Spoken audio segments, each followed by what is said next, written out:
In the U.S., the late U.S. Supreme Court Justice Ruth Bader Ginsburg made history again today. Her flag-draped coffin was carried into the U.S. Capitol, where it lay in state as mourners paid their respects. Ginsburg is the first woman and the first Jewish person in American history to be honored this way.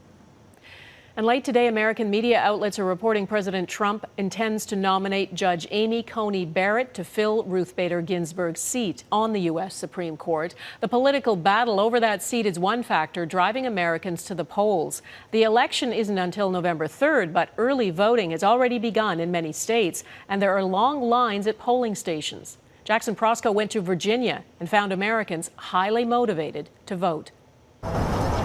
More than 5 weeks before the election, and this is the line for early voting in Northern Virginia. I think Trump's the motivating factor. I want to make sure my vote gets counted. It's been like this every day since the polls opened. Fairfax County typically sees high turnout, but nothing like this. Right now, we're anticipating a 90% turnout for Fairfax County. Most will vote early, in person or by mail. We want to make sure the election is honest, and I'm not sure that it can be. Each time the president casts doubt about the outcome, the more people seem to rush to the polls. There is a lot of anxiety, right? And if you just do the right thing, I think the anxiety will be kind of reduced. Daily developments from the pandemic to the courts only add to the urgency. It's a very high-stakes election year, and it's my first time voting. Siblings Steve and Sally Jones came here after the sudden death of Supreme Court Justice Ruth Bader Ginsburg. Make sure that we grant the last wish of Ruth Bader Ginsburg, which was to not be replaced until there's a new president in office. This is amazing to me. Supporters of President Donald Trump are just as anxious about the outcome.